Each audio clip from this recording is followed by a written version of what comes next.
Sud Radio, mettez-vous d'accord, 9h-10h, Valérie Expert. Et nous sommes le vendredi 10 mars. Bonjour à toutes et à tous. Ça rappelle un truc, non, le 10 mars? Pas une date, non? C'était rien passé un 10 mars? Non, je sais pas, je sais pas pourquoi. Mais déjà, on est en émission ensemble.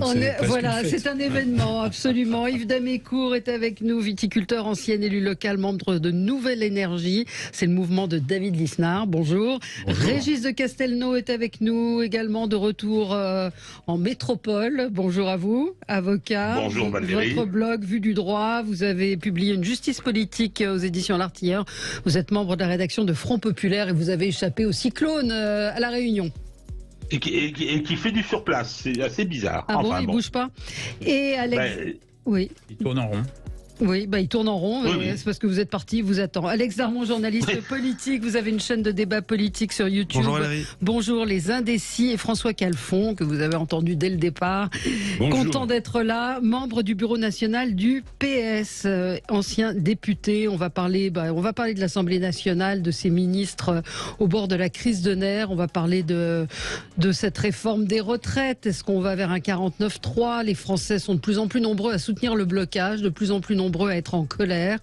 On va parler de la Cour des comptes également, qui alerte sur les finances publiques les pires en Europe. Tous ces sujets avec vous. On commence avec vos coups de cœur, vos coups de gueule. On va commencer avec vous, Alex. C'est un coup de cœur sportif. Oui, c'est un coup de cœur sportif, un coup de gueule contre Corinne Diacre. Enfin, elle est renvoyée de son poste de sélectionneur de l'équipe de France de football féminine. Elle a été nommée il y a 6 ans. Elle a eu la chance de pouvoir faire une compétition mondiale en France et elle n'a pas eu de résultat. Et on a attendu presque 4 ans après cette compétition pour la renvoyer. Donc voilà, moi je suis content enfin que on parle du sport féminin comme on parlerait du sport masculin avec les mêmes exigences, parce que souvent on dit, et c'est le débat aujourd'hui, est-ce qu'il faut mettre plus de sport féminin à la télé et tout, mais en tout cas il faut se comporter comme dans le sport masculin avec les mêmes demandes d'exigence. Faut pas oublier quand même que Corinne Diacre, elle a eu 4 compétitions, elle a eu une génération de joueuses incroyable en équipe de France de football qui aujourd'hui se rebelle contre elle et demande son départ. Donc c'était la moindre des choses que dans cette tempête que traverse la Fédération française de football, qu'on se saisisse de ce problème et qu'on change et qu'on essaie de donner un nouvel élan à cette équipe qui jouera le prochain mondial en Australie, en Nouvelle-Zélande au mois de juin prochain. Qu'est-ce qu'on lui reproche? Un management un management, le fait de ne pas s'être professionnalisé. Quand le foot féminin s'est professionnalisé un minimum depuis maintenant plus de 10 ans, elle est restée avec les anciennes méthodes d'entraînement. Elle a été à un moment hyper moderne, hyper novatrice, en étant la première femme à l'entraîner un club de foot professionnel, le Clermont Foot à l'époque. Elle est arrivée et en tout cas ce qui en ressort, c'est que l'équipe ne progresse pas, l'équipe de France ne progresse pas, malgré encore une fois ces joueuses incroyables qu'elle a à sa disposition. Il ne dépasse jamais les quarts de finale ou les demi-finales encore l'été dernier de l'Euro de football, et surtout apparemment elle clive contre elle et elle n'écoute pas ses joueuses. Donc voilà ce qui lui a été reproché. Il y a des joueuses aujourd'hui qui ont dit qu'elles sortaient de la sélection si elle restait. Alors certains vous diront c'est une mutinerie. On a donné le pouvoir aux joueuses et pas à la patronne. Mais je pense que si ça avait été le cas en équipe de France, ça aurait été la même chose. Et ne faisons pas de comparaison parce que ça commence à être fait entre Didier Deschamps et Corinne Diacre. Didier Deschamps a été champion du monde et il a eu des résultats. Ouais. Commentaire? Non, moi mon commentaire c'est plutôt sur le vivier extraordinaire du foot français, c'est-à-dire qu'il y a une crise de la gouvernance de la Fédération française.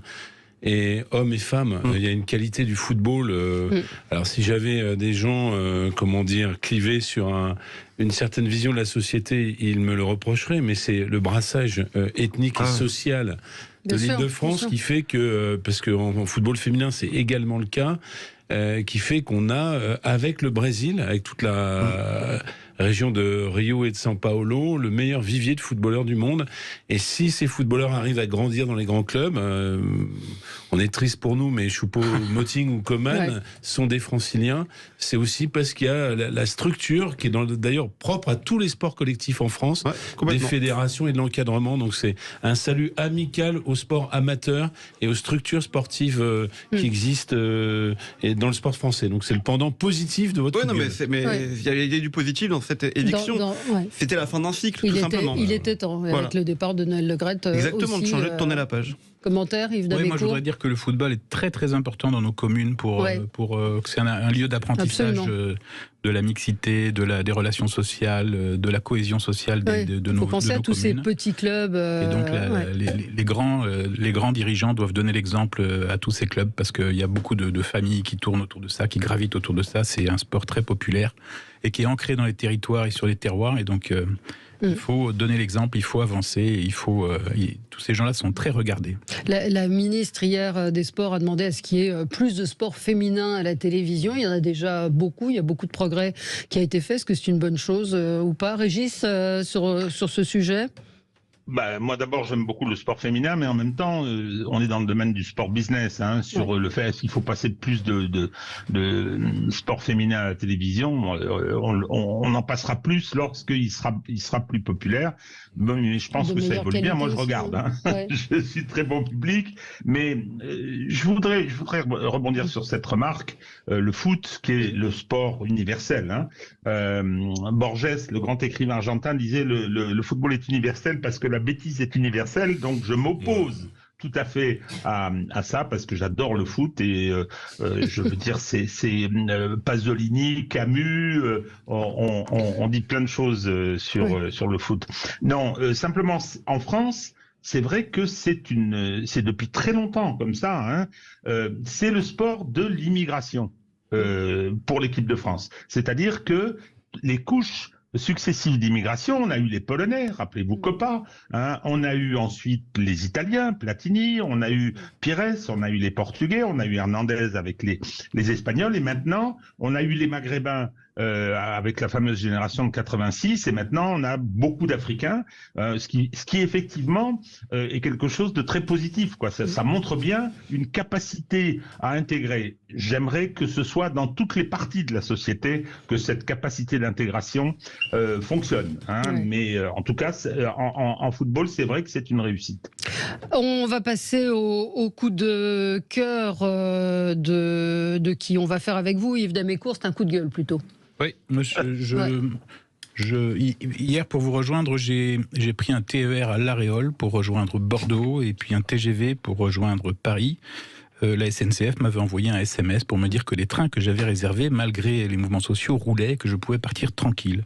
Arrivé à Paris, j'ai reçu d'abord par les haut-parleurs un message me disant qu'on allait arriver en gare Montparnasse et que surtout il fallait que je fasse attention de ne pas descendre pendant que le train roulait.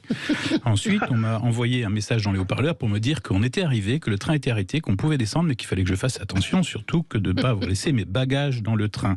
Donc je vérifiais tout ça et puis je descendais. Et puis arrivé à mon hôtel, je vérifiais les trajets du lendemain. Et là, aux surprises, je n'ai pas reçu de message de la SNCF, mais tous les trains de retour sont annulés.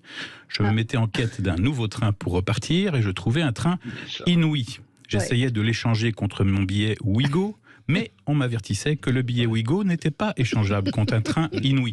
C'est inouï. Et donc j'achetais mon billet inouï et j'annulais mon billet Ouigo. On m'informait que j'allais être remboursé de mon billet Ouigo par un bon d'achat disponible sur le site Ouigo, qui n'est pas le site SNCF Connect, car seul le site Ouigo rembourse les billets Ouigo. Et donc, je m'aperçois finalement que SNCF Connect est connecté quand il s'agit de collecter nos fonds, de réserver des billets, mais que dès qu'on a un petit problème, NCF Connect devient NCF Déconnect. Déconnect, bravo. Très joli petit édito qui rappelle les grèves de décembre où on a tous été confrontés à ce SNCF Connect qui devient SNCF.fr. Et puis surtout, vous n'avez pas eu affaire à Toutoui, Toutoui qui est le petit, comment on dit, le petit bot, celui avec qui vous échangez et qui ne vous répond pas. Et on vous dit rapidement que c'est pas là que ça se situe, mais qu'il faut s'adresser à une autre adresse email, qu'il faut prendre des notes, que vous pouvez pas faire ça par internet, qu'il faut écrire et qu'ensuite. Voilà, formidable. Est-ce que j'ai le droit de prendre un peu la défense de la SNCF? Allez-y. J'ai subi le même désagrément. Je voulais revenir à Paris pour mon anniversaire et j'ai dû annuler. Donc j'aurai mes cadeaux plus tard. Bon anniversaire. Simplement. C'est vrai. Donc j'avais pris 2 Ouigo et c'était très intéressant. Les prix étaient vraiment très intéressants. Et je ne serai remboursé que par des bons d'achat et tout. Ça est assez compliqué. En revanche, le site SNCF Connect, qui avait été très critiqué, y compris par moi au début, est quand même un sacré outil quand même. Je dois dire que ça fonctionne vraiment bien. Et c'est plutôt pas mal. Et c'est dommage, d'ailleurs, hein, qu'il y ait ce problème. Sauf quand il faut se faire rembourser. Où là, ça devient plus compliqué. Ouais. Ah non, quand il faut se faire rembourser les prix inouïs, c'est bon, hein. Oui. Ouais, non, moi je trouve que c'est un peu sévère parce qu'on n'a jamais de coup de gueule sur le transport aérien. Alors ça se passe Si. non, mais je peux juste terminer ma phrase parce que ça se passe exactement la même chose. Il y a un groupe, Pavillon National Air France. Il y a une filiale qui s'appelle Transavia. Si vous êtes planté sur Transavia, on vous donne pas de bons d'échange sur Air France. Donc à un moment donné, et je le dis aussi avec un grand esprit de défense. Pourtant, je me suis retrouvé dans un Ouigo l'autre jour qui a pris 2 heures de retard pour Lyon. Donc je peux vous dire qu'il faut être solidaire. Hein, mais les petits prix à la SNCF, c'est des prix sur lesquels ils font aucune marge, hein, sur les trains Ouigo. Pourtant, c'est du personnel SNCF, parce qu'ils n'ont pas réussi à fidéliser ça, qui est payé au même prix que la SNCF. Donc, je peux vous dire que c'est quand même du train populaire. Ils ont même fait une expérimentation pour supprimer des bus, de remettre des trains classiques dits Corail, Repin, Ouigo, entre Paris et Lyon de 4 heures. Bah, c'est quand même mieux d'avoir des itinéraires à 30 € pour des jeunes qui ne peuvent plus se payer le train, ce qui est d'ailleurs un problème, ça je suis d'accord, que de les mettre dans des bus. Donc voilà, je suis un peu, je comprends les désagréments, je les vis moi-même, je l'ai dit, hein.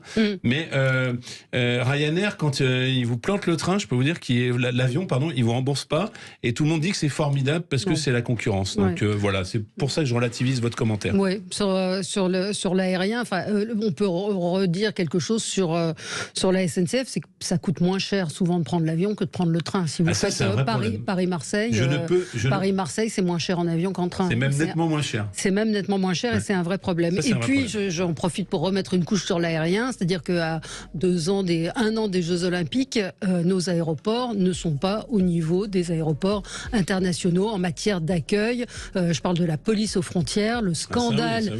C'est pas normal. C'est pas normal des paraphes qui fonctionnent pas, les agents qui deux guichets ouverts.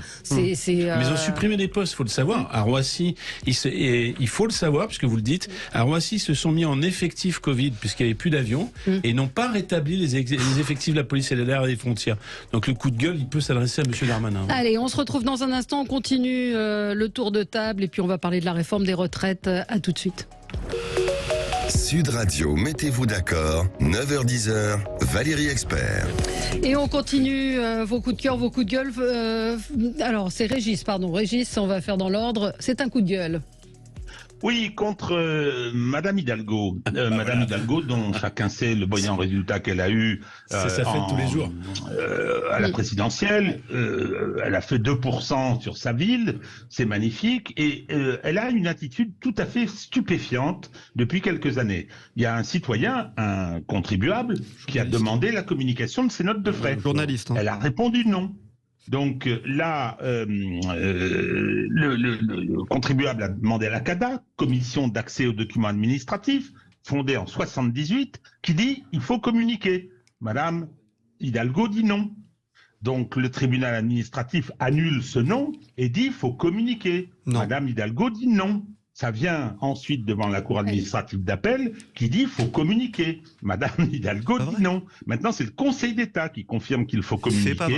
Et Madame Hidalgo dit toujours non. C'est quand même extraordinaire. Mais la loi dit qu'elle doit les montrer, non, ses notes de frais. Non, mais le Conseil d'État les décisions judiciaires ne l'a pas obligé à le faire. C'est en examen. Le Conseil d'État, dernièrement, la dernière décision du Conseil d'État dit qu'il faut réexaminer la demande de ce journaliste.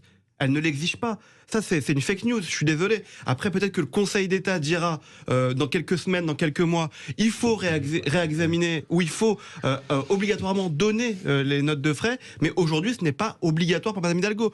Qu'elles doivent le faire. Moi, je suis d'accord avec vous, je suis pour la transparence. Mais on ne peut pas dire que Mme Hidalgo est obligée de le faire. Ce n'est pas vrai. Si. Enfin, voyons. Attendez. Excusez-moi, je suis un petit peu juriste. J'ai fait beaucoup de droit public. Il y a une décision de la CADA.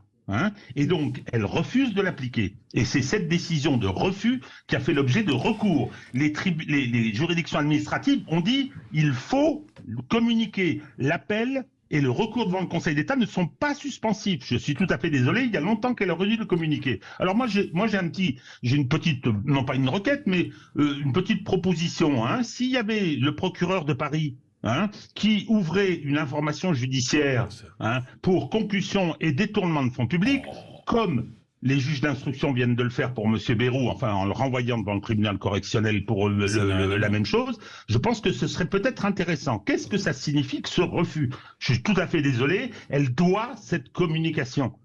Venir dire qu'aujourd'hui, le Conseil d'État n'a pas encore rendu une décision définitive, ça, je veux bien. Mais il y en a déjà d'exécutoires des décisions, et elle aurait dû y déférer. Et si jamais la juridiction administrative veut la forcer, c'est quoi? Comment est-ce qu'on peut la forcer? On fait ce qu'on appelle une injonction, c'est-à-dire qu'on annule son refus et on lui fait injonction de communiquer avec une astreinte. On va lui dire ce sera 1 000 € par semaine de retard, etc. Et qui va payer? Nous, les contribuables. Je dois dire que c'est un scandale politique tout à fait extraordinaire. Pourquoi ne veut-elle pas communiquer ses notes de frais?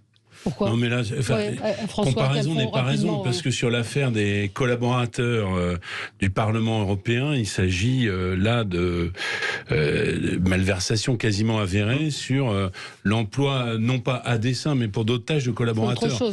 Je pense qu'il ne faut pas tout comparer, parce que à ce moment-là, chaque confort avec la loi, et je constate qu'il y a beaucoup de parlementaires qui se mêlent les pinceaux sur l'emploi de leur enveloppe de secrétariat, comme on appelle ça.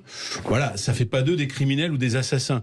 Après, personnellement, moi je suis pour la transparence. Moi aussi. Mais simplement, ce que je crois sur cette affaire de la mairie de Paris, c'est que ce ciblage politique sur ces notes de frais, ça renvoie à quoi? Et peut-être qu'elle a tort de ne pas l'expliquer.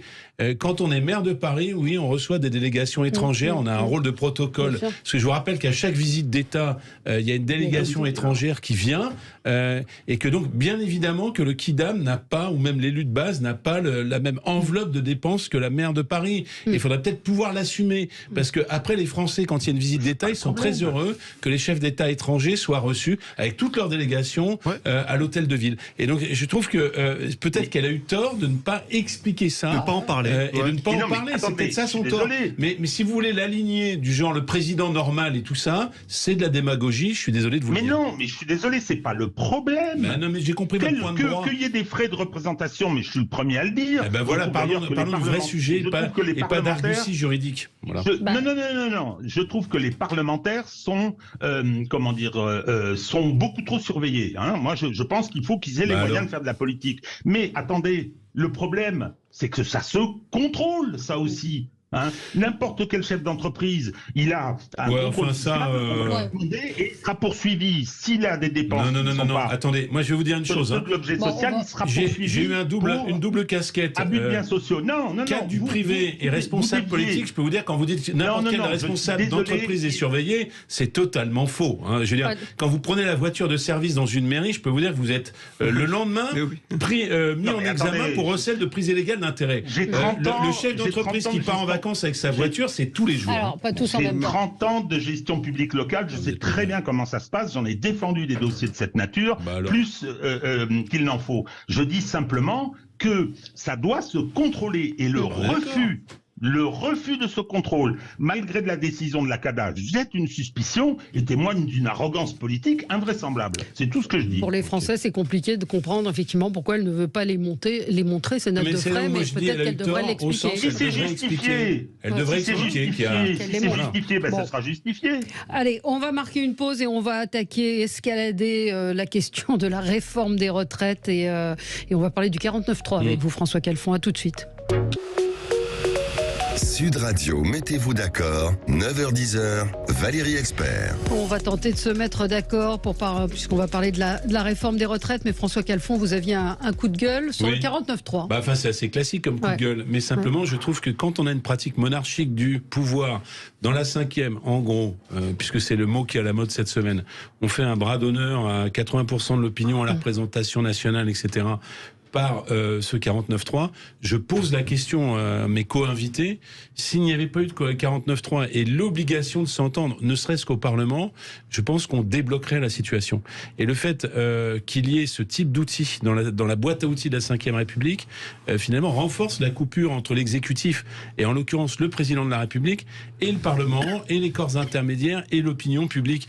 Si on était forcé, on le ferait, on remettrait les gens autour de la table. Je pense que c'est devenu une incongruité démocratique. démocratique et qu'on ne m'explique pas la stabilité des institutions.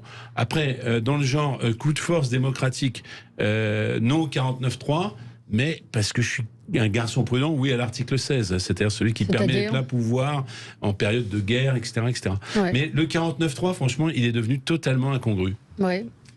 En fait, le 49.3, il est fait pour servir les majorités relatives. Donc, quand Michel Rocard était Premier ministre, il l'a largement utilisé. Je crois que c'est d'ailleurs le Premier ministre qui l'a le plus utilisé, parce qu'il avait une majorité relative pour faire passer des textes. Oui. Nicolas Sarkozy en a réduit l'usage dans une réforme de la Constitution et en fait on n'a plus le droit de l'utiliser sauf pour les textes budgétaires et c'est pour ça que le gouvernement a présenté cette réforme des retraites dans le cadre du projet de loi de finances de la sécurité sociale et donc comme une réforme budgétaire parce que sinon ils n'auraient pas pu en abuser. Et donc ce qui est curieux c'est qu'en fait cette réforme dont l'objectif était budgétaire finalement va accoucher d'une souris puisque la réforme avec tous les amendements qui ont été votés ne va pas apporter de plus budgétaire. Donc tout ça est en fait une espèce de la tambouille et aujourd'hui finalement le budget gagnerait plus à retirer la réforme qu'à la faire passer avec toutes les choses qui ont été amendées. Juste on n'a plus le droit de l'utiliser plus d'une fois hors texte budgétaire, mais on peut l'utiliser pour une fois par session. Par session. Voilà, pour toutes sortes de textes. Et après, vous pouvez le réutiliser pour les textes budgétaires. Non, mais sur le 49.3, bien évidemment que quand on aime la politique, qu'on aime la législation, on préférerait tous que les textes puissent passer en Parlement et en entente entre le Sénat. Ces commissions mixtes paritaires existent pour ça. C'est le travail législatif, le travail des parlementaires. Aujourd'hui, ce qui est plus gênant sur cette réforme des retraites, c'est qu'elle va très vite. Quand même, en plus, au-delà du 49.3. C'est-à-dire que si on suit le calendrier du gouvernement, normalement, dans une semaine, même pas 6 jours, jeudi prochain, le texte est présenté à l'Assemblée nationale et il est voté. Sera adopté. Et il est voté et adopté. Et donc on passe à autre chose. Et ce qui est encore plus gênant sur ce 49.3 particulièrement, c'est qu'on se retrouve un peu dans la situation, vous parliez de Michel Rocard, mais on se retrouve un peu dans la situation de Manuel Valls en 2016, sous François Hollande, mais pour la loi d'Emmanuel Macron, où 49.3 était utilisé à tort et à travers, entre guillemets, où Manuel Valls voulait utiliser le 49.3, mais Emmanuel Macron ne voulait pas, il voulait faire passer sa loi, bref. Là, c'est l'inverse. Emmanuel Macron veut faire passer le 49.3 et on sait quand vous parlez avec des membres de la majorité qu'Elisabeth Borne en a un peu marre d'utiliser ce 49.3 puisque depuis qu'elle est arrivée, ça va être la 3e fois qu'elle l'utilise.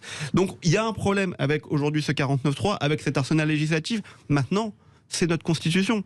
Et soit on décide de tout changer, et c'est possible.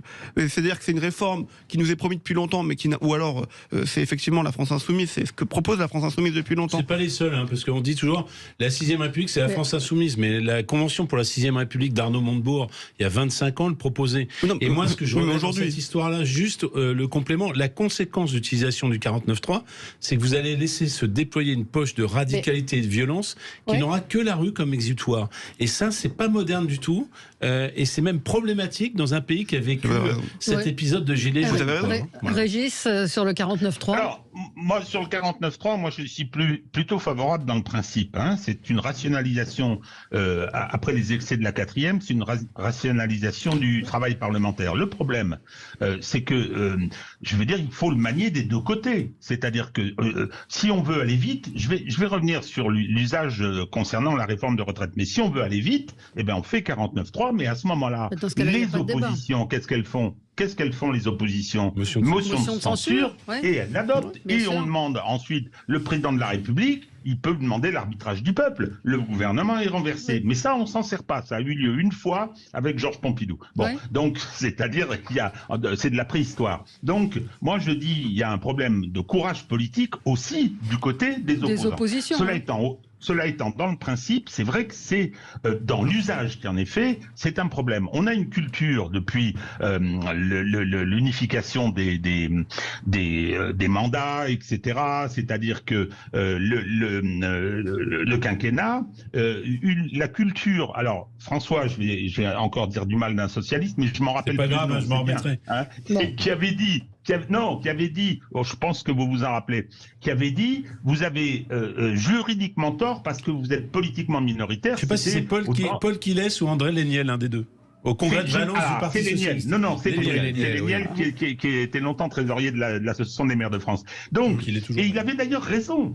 il avait raison. Hein, donc, mais le problème, c'est cette façon de considérer que lorsque on est majoritaire, et là en l'occurrence c'est Renaissance avec les LR, on est majoritaire, donc on passe de toute façon et on le fera. C'est-à-dire que on vide le débat parlementaire de sa substance. Ouais. Alors je dirais que il y a eu, je veux dire, il y a une espèce de gémellité, de symétrie, c'est-à-dire que du côté de LFI, ça a été le prétexte de faire des meetings, de transformer l'Assemblée nationale en Assemblée générale de la Sorbonne, hein, où effectivement c'est parti dans tous les sens.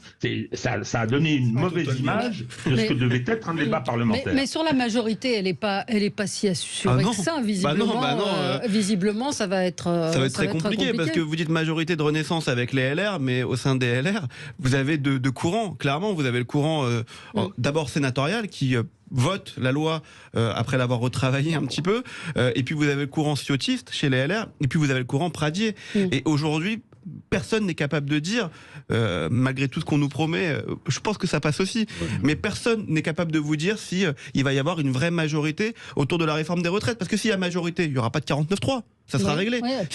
Donc, non, attendez, parce qu'une majorité pour la réforme, c'est une chose. Une majorité pour renverser le gouvernement, c'en est une autre. Ça s'appelle le courage politique. Non, mais là, pour le vote. Non, moi, je parle du vote. Je parle pas de la motion de censure. Je veux dire, avec le 49.3, il n'y aura pas de motion de censure adoptée. Non, mais on sait bien. Il n'y aura peut-être pas de 49.3, c'est ce qu'on veut vous dire. Il n'y aura peut-être pas de 49.3. Si les LR décident de voter cette réforme des retraites en venant avec la majorité relative de Renaissance, il n'y aura pas de 49.3. En fait, ça tient, puisqu'on est dans la technique et dans le débat du moment, mais la question, c'est est-ce que les LR votent pour ou contre? Ceux qui s'abstiennent d'une certaine manière font baisser le seuil d'acceptabilité de la majorité. Hein. Donc moi je pense que les moyens de pression pour que...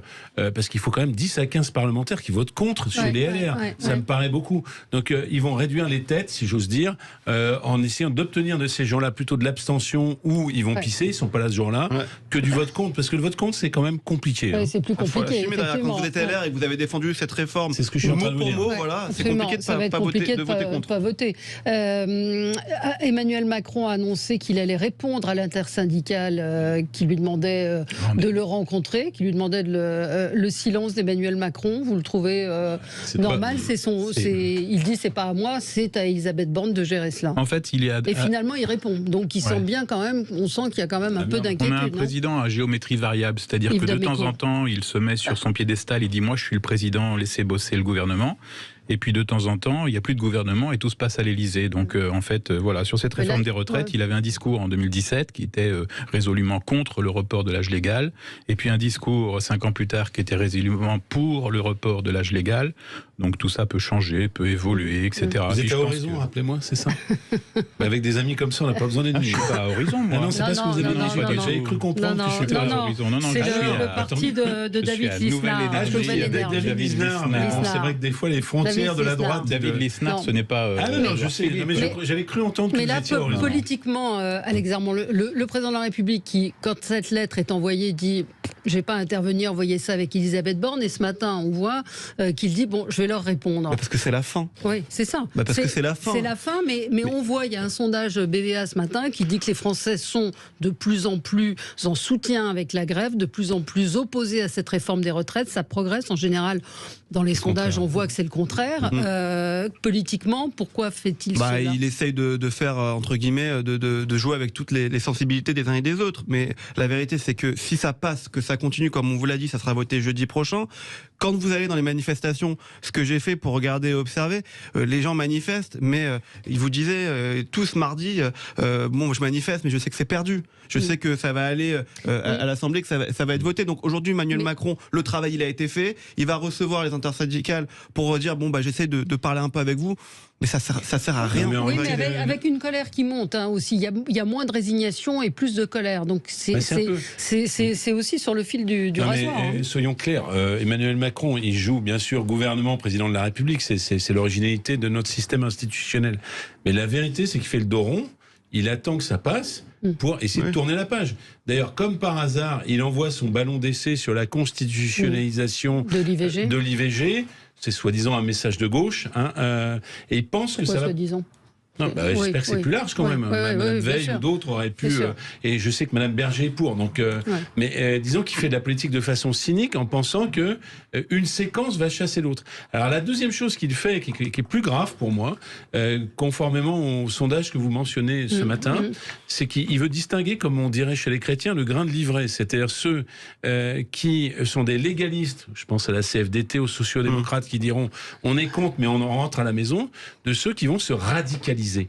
Et d'une certaine manière, Monsieur Macron, qui est quelqu'un qui joue même avec le feu et qui en a l'habitude, se dit il y aura certes des manifestations radicales et minoritaires, mais d'une certaine manière, ça me permettra de faire belote, rebelote et 10 de d'air. C'est-à-dire que je les dénoncerai comme des factieux.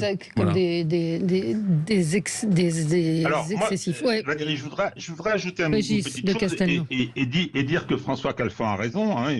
Voilà, il faut bien de temps en temps trouver des points d'accord. Quand il dit que ce texte cette réforme va avoir un véritable déficit de légitimité très important. Et ça, c'est pas une bonne nouvelle, parce que je veux dire, ce qui se passe dans la société, c'est quand même un rejet de ce pouvoir, c'est la démobilisation démocratique, l'abstention, tout ça, sur cette façon de faire de la politique. Je rappelle que François Mitterrand, en 84, il avait abandonné la loi Savary, parce qu'il y avait eu des grandes manifestations, et il avait la majorité pour la faire adopter. Jacques Chirac, après les grèves de 95, il y a eu toute une série de choses comme ça. C'est pas les mêmes contextes politiques, vous le savez. C'est pas les mêmes contextes politiques. Vous parlez de Mitterrand en 95, il a une élection en 88. Vous parlez de Chirac en 95, il a une élection en 2002.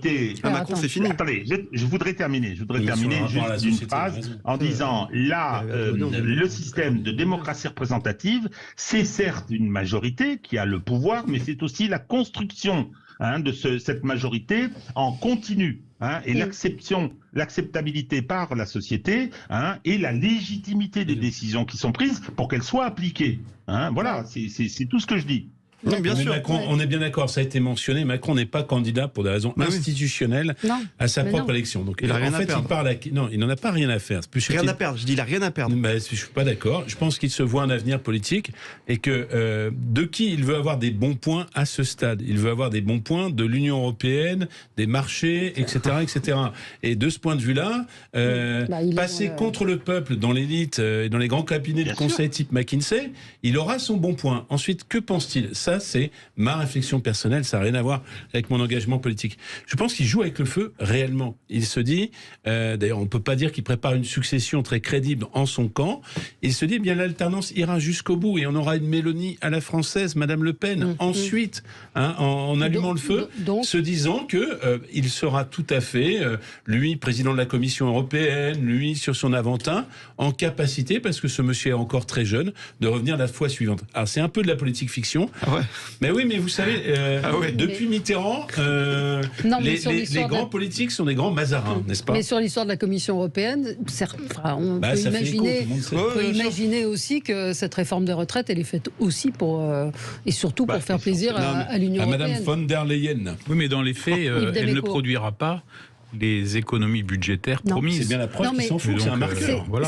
C'est à mettre aussi peut-être en parallèle avec, moi je découvrais ce matin l'interview de Pierre Moscovici, président de la Cour des comptes, qui alerte sur les finances publiques. On a les pires finances publiques d'Europe. Donc il y a un moment, il y a une responsabilité aussi du gouvernement. On va en reparler avec vous dans un instant, 9h43 sur Sud Radio. Sud Radio, mettez-vous d'accord, 9h10, Valérie Expert. On va parler de nos ministres, Marlène Schiappa, Dupond-Moretti, Aurore Berger qui craquent, ils sont à bout. Mais avant, je voudrais qu'on revienne sur donc le rapport de la Cour des comptes qui est remis aujourd'hui. La Cour des comptes qui appelle à un redressement résolu des finances public, puisque Pierre Moscovici ce matin déclare que la France est l'un des pires pays dans sa gestion financière. Donc c'est vrai que quand on voit le débat sur la réforme des retraites, on se dit l'argent, pourquoi on va le chercher là et pas ailleurs? Je sais pas qui veut. Oui, mais c'est assez incroyable.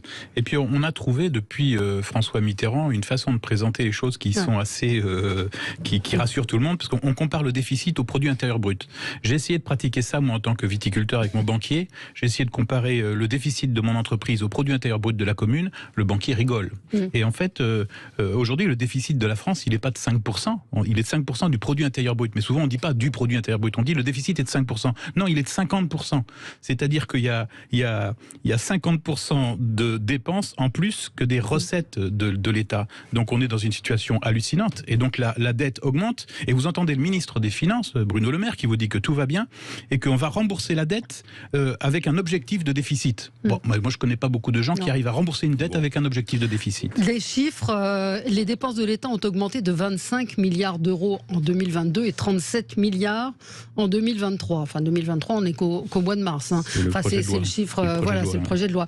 Et malgré ça, la dépense publique continue d'augmenter de 3,5% en volume, ce qui fait dire à Pierre Moscovici que nous vivons au-dessus de nos moyens. Alors, qu'est-ce que nous, citoyens lambda, on peut comprendre à tout ça? Ce qu'on peut comprendre, c'est relativement simple. Hein. Déjà, moi, j'assume les dépenses publiques Covid. Oui, c'est ça. C'est vrai qu'il y a eu un soutien massif. On est passé de 3 à 5% du déficit mais c'est le cas de beaucoup de gouvernements à travers le monde. Ensuite, comprendre, exemple économique simple. Vous avez deux manières de traiter la hausse permanente des prix d'énergie, je pense notamment à l'essence. Ça parle à tous ceux qui nous écoutent. Une manière qui est de dire il y a des surprofits pétroliers et énergétiques liés à la situation et à la raréfaction du gaz russe. Surprofit égale fiscalité et péréquation. Ça coûte pas aux finances publiques, ça rapporte. Et puis il y a une autre manière de dire qui est nous on va payer tout un tas de boucliers énergétiques, etc. sur le déficit public. Sans taxer les surprofits. Voilà. Et c'est l'option qui a été prise. Je parle notamment, alors c'est vrai que c'est un peu abscon de dire ça, de l'entreprise CMA-CGM qui a des dizaines de milliards d'euros de bénéfices. Pourquoi je parle d'eux? Non pas parce que j'aime pas cette entreprise qui fait la fierté de la France, c'est une des plus grosses entreprises de logistique maritime. Mais parce que quand votre boîte qui s'appelle un conteneur triple son prix de location, parce que tout simplement il y a une forte tension sur la location de ces boîtes, eh bien ça n'est lié à aucun effort d'investissement ou de R&D de cette entreprise. Et donc comme le prix de ce transport est répercuté, et ça s'appelle l'inflation, eh bien c'est bien à la puissance publique de socialiser ces profits qui n'ont pas lieu d'être par un effort de l'entreprise pour les répartir. Et c'est tout le contraire qui est fait. On refuse de recourir à l'impôt et à la péréquation et on creuse les déficits. Et enfin, dans la remarque de Pierre Moscovici, ça renvoie au débat du passé, Monsieur Macron veut se donner un brevet de bonne gestion en repoussant l'âge, en disant moi je suis au standard de l'ensemble des pays de l'Union européenne, et Pierre Moscovici lui rappelle que non, il ne peut pas avoir, avec 600 milliards de déficit dont j'ai expliqué le moteur de brevet de bonne gestion. CMA-CGM, beaucoup de portraits très élogieux de son président. Oui, sauf qu'il paye 0,7%. Il est imposé sur à peine 0,7% de ses bénéfices l'an dernier en raison d'une législation particulièrement favorable aux armateurs. Vous avez 20 milliards de profits, 0,7% de bénéfices. Et alors à chaque fois, quand des gens demandent à gauche l'impôt, on dit mais vous êtes anti-entreprise. Alors je vais vous dire, moi j'ai ma propre entreprise. En général, je suis taxé à 25%. Les entreprises du CAC 40, en général, elles sont taxées à moins de 10%. Et cette entreprise, vous me la prenez, je ne savais même pas, elle est taxée à moins de 1%. Moins de 1%. Faisons en sorte que les entreprises, les grandes et les petites, soient taxées de la même façon. Alors peut-être pas à 25 aujourd'hui, peut-être à 15 ou 20. Et déjà, je vous garantis que ça ramènera beaucoup d'argent au budget de l'État. Et ce discours, non, n'est pas un discours anti-entreprise, parce que je vous rappelle que s'il y a autant, finalement, d'investissements étrangers en France, c'est dû à la qualité de nos infrastructures, elles-mêmes payées par l'impôt. Oui. Régis, un mot là-dessus ou pas? Moi, la Cour des comptes, ce qui me fascine, c'est que ça fait... chaque année, il y a un rapport. Chaque année, on pointe les dysfonctionnements. On est en déficit. Non, mais c'est son rôle, sauf qu'il c'est jamais suivi d'effet. C'est un peu comme les articles du Canard enchaîné. Parfois, vous avez des trucs énormissimes et il n'y a pas de suite. Et là, il y a des choses qui sont pointées de façon extrêmement rigoureuse et ça bouge pas. C'est pas une cour, en fait. Alors, oui, Régis. La France vit au-dessus de ses moyens. C'est une vieille chanson, c'est un vieux tube, on nous le resserre systématiquement. Je veux dire, effectivement, la France est extrêmement endettée. Elle a des modes de fonctionnement qui produisent cet endettement. Mais qu'est-ce que l'endettement? Il y a tout un tas de débats. Moi, je n'ai pas de grandes compétences économiques, mais vous trouverez des économistes qui vont venir vous dire que ça finit par être une création artificielle, cette dette, qui est en fait de la création monétaire. Hein. Ouais. Donc, bon, voilà, moi, j'ai pris cette habitude. Est-ce que les Français doivent vivre de façon plus austéritaire? Écoutez, on va leur demander leur avis. Et un chiffre qu'on m'envoie, l'État a dépensé 2,5 milliards d'euros en achat de prestations intellectuelles. Ça concerne évidemment les très célèbres McKinsey. Après un rapport rendu en janvier public en 2023, l'inspection des finances chiffre à 2,5 milliards. Donc les achats de prestations, c'est un chiffre qui est en hausse de 329% par rapport à 2015. Mais enfin, sur McKinsey, le cas d'espèce avec le président Macron, tout le monde sait très bien à quel point il y a un nombre conséquent de cadres de McKinsey, d'ailleurs il les a transformés en députés, qui ont financé à titre personnel la campagne d'Emmanuel Macron. Ça, on en avait parlé déjà à l'époque, mais ces chiffres-là, ces dépenses-là... Le deuxième problème que ça pose, c'est à quoi sert l'ENA? C'est-à-dire qu'en fait, l'ENA, ça sert à quoi? Ça sert à... Non, mais je le pose sérieusement, sans esprit. Ça sert à recruter des cadres du public qui sont censés détenir la même compétence que les cadres des entreprises de conseil. Non, ça même des si ministères. Vous avez toujours ce volume de recrutement de ces cadres qui coûtent cher, mais qui sont utiles, et qu'on ne les mobilise pas sur finalement la conception et la stratégie du gouvernement, ça pose un problème. Souvenez-vous, les dépenses somptuaires sur l'avenir de l'éducation nationale, la stratégie vaccinale, sur lesquelles on aurait pu mobiliser finalement les agents publics. Au sein même des ministères, c'est ça que pose comme problème le rapport que vous venez de citer, c'est qu'au sein même des ministères, on nous dit dans ce rapport que les missions qui ont été données à ces cabinets de lobby auraient pu être réalisées par des gens au sein même de ministères. Voilà. Donc à partir de là... c'est un choix qui a été fait, retour de service, et c'est toujours la même chose. C'est avant d'être de droite et de gauche, Monsieur Macron est surtout le gouvernement de la finance et des intérêts des classes dirigeantes. Donc il finance ses intérêts du conseil, des grands cabinets de stratégie et de la banque d'affaires. C'est pas une caricature. Les chiffres que vous donnez l'indiquent. Bien sûr. Oui, mais le problème, c'est que si vous exposez une dépense qui n'est pas liée à l'intérêt, là en l'occurrence l'intérêt public de l'État, mais il y a l'intérêt public local, etc., vous commettez une infraction pénale. Il y a des marchés, donc vous commettez une infraction pénale et le PNF est le pied sur le frein, il a tiré le frein à main, il veut rien entendre, il avait fallu une pétition de magistrats pour exiger qu'il fasse quelque chose. Non, c'est un phénomène de corruption massive, ce qu'il y a autour de ces cabinets de... Et je rappelle qu'il ne paie pas beaucoup d'impôts, Bolloré. Non, c'est un peu de la diffamation.